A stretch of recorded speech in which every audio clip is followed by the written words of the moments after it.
For most people, ancient Egypt means pyramids, pharaohs, mummies, tombs decorated with hieroglyphs.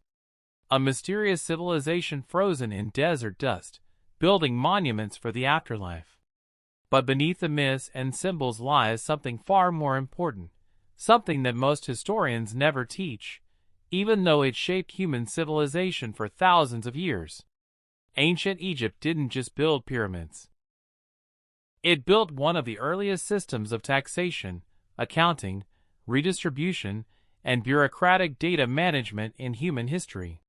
Before modern monetary systems, before national treasuries, before accounting firms and finance ministries, Egypt developed a prototype, a centralized economic machine powered by state grain reserves, scribal paperwork, labor records, and taxation, not in coins, but in measured resources. If you want to understand how modern economies evolved, how governments tax, store, redistribute, and account for resources, you don't look to the 18th century. You look to 2000 BCE. You look to the Middle Kingdom of Egypt. To a casual observer, Egypt's greatness came from monumental tombs and superhuman engineering. But if you walk beyond the temples, beyond the pyramids, beyond the royal courtyards, you see what most people missed: a massive state-run resource management system built on the Nile's cycles. Floods, harvests, storage, labor, taxation. It wasn't magic. It wasn't divine. It was accounting. The Nile was the heartbeat. But the state, the bureaucracy of scribes, was the brain. Egypt's economy wasn't decentralized or religious like Mesopotamia. It was centralized, administrative, rational, run by writing, not temples, managed by scribes, not priests, built on predictable cycles of taxation, not divine offerings. Modern finance textbooks never mention this. But they should. Because Egypt invented something the modern world still uses: the concept of resource-based taxation. To understand this system, imagine walking into a government granary complex in Thebes around 1900 BCE. You don't see coins. You don't see traders negotiating prices. You see something more fundamental: towers of grain sealed in clay, rows of scribes recording deliveries, tally marks organized with astonishing precision, standardized rations measured to support construction workers, administrators, guards, farmers, and state labor crews. This wasn't chaos. This wasn't improvisation. This was supply chain management before economies existed. And it all began with one fact everyone knew: when the Nile flooded, crops grew. When crops grew, the state took a portion. That portion became the national reserve. The national reserve became wages. Wages became infrastructure. Infrastructure became power. This created the earliest form of monetary taxation, not money as coins, but money as measurable value. Egypt didn't need coins because it had something better: a standardized accounting language. Scribes were not spiritual mystics. They were bureaucratic mathematicians. Their job was to quantify the entire kingdom: land, workers, harvests, storage, allocations, deficits, surpluses. Every granary became a financial vault. Every receipt became a legal document. Every accounting tablet became a contract with the state. And unlike Mesopotamia, Egypt didn't rely on the authority of gods to enforce economic compliance. It relied on something more terrifying: bureaucracy. You didn't fear divine punishment. You feared the scribes. Because scribes didn't forget. Their tablets outlived you. Most histories describe pyramids as tombs. But functionally, they were state-run mega-projects financed through taxation. How did tens of thousands of workers get fed? Who paid them? Where did the food come from? The answer is simple: taxation. Egypt wasn't run by gold. It was run by grain. Grain was the unit of value. Grain was wages. Grain was accounting. Grain was taxation.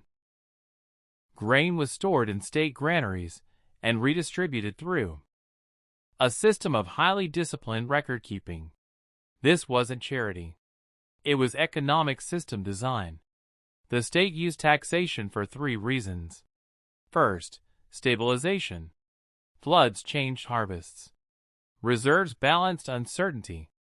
Second, infrastructure. Granaries allowed the kingdom to build what no individual could.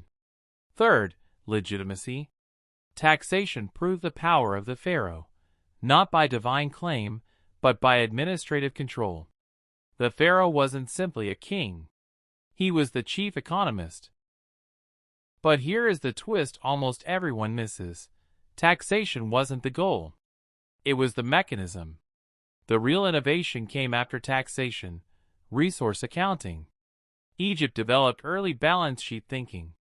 If 1,000 sacks of grain entered the granary and 700 went to workers and 100 to temple rituals, the remaining 200 became the surplus. The surplus wasn't ignored, it was recorded. This tracking created accountability. What makes Egypt revolutionary is not that it taxed. Many civilizations taxed. The revolutionary part was that Egypt measured. It produced the earliest prototypes of managerial accounting. The state tracked inputs, outputs, allocations, labor performance, and storage levels, and used that data for planning. In this way, the scribes became the earliest bureaucrats in human history. Their power didn't come from wealth. It came from information. And information is the foundation of finance. When you study modern governments, taxation systems, national reserves, administrative accounting, you are looking at Egypt's blueprint. It didn't matter that coins had not yet been invented. Egypt understood something deeper. Value is not what you hold. Value is what the state measures. This principle shaped every empire that followed. Rome used coins, but taxation relied on accounting systems. Medieval kingdoms used levies, but record-keeping enabled stability. Modern states use dollars, but financial control rests on tax records, budget reports, audits, ledgers. The form changed. The principle didn't. Egypt turned harvests into mathematics. It turned labor into allocations. It turned bureaucracy into legitimacy. And most importantly, it turned taxation into a national operating system. This is why the Middle Kingdom didn't collapse into chaos like other ancient states. It didn't depend on divine authority. It depended on administrative discipline.